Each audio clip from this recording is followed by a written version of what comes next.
Salut la famille, j'espère que vous allez bien. Bienvenue sur notre chaîne préférée Chronique Afrique.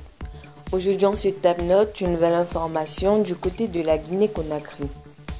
Dans le cadre de la vulgarisation du projet de la constitution guinéenne, l'ambassade de la République de Guinée au Mali a organisé samedi, au domicile de son ambassadeur à Bamako, une cérémonie d'appropriation du contenu du document à l'intention de la communauté guinéenne vivant au Mali.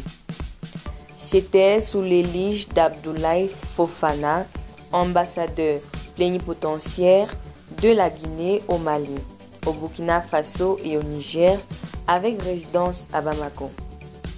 Une cérémonie sobre mais pleine de signification, puisqu'elle marque la vulgarisation du projet de la nouvelle constitution de la République de Guinée au Mali. Devant les membres de la communauté guinéenne sortis en grand nombre, Abdoulaye Fofana, ambassadeur plénipotentiaire de la Guinée au Mali, au Burkina Faso et au Niger, avec résidence à Bamako, a expliqué le contexte dans lequel l'avant-projet de nouvelle constitution a été élaboré. Pour le projet de la nouvelle constitution, les membres du CNT guinéen ont parcouru plus de 80 pays afin de s'inspirer de l'expérience de ces pays. Le but étant de donner une constitution fiable aux Guinéens.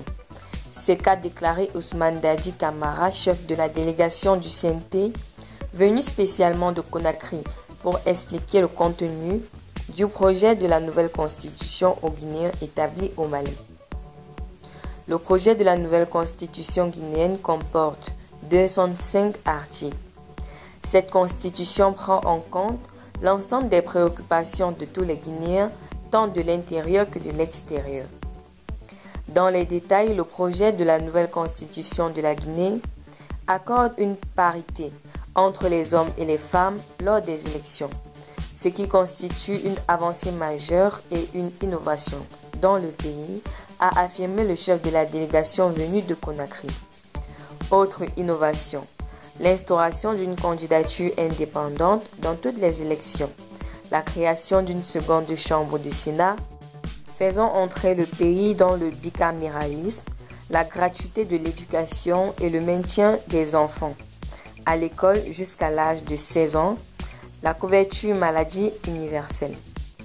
À celle-ci s'ajoute le verrouillage de la Constitution, la reconnaissance des avantages aux anciens premiers ministres et anciens chefs des institutions, la création d'un cours spécial de justice, la vulgarisation des langues nationales, la garantie pour l'État des lois républicaines et des lois coutumières.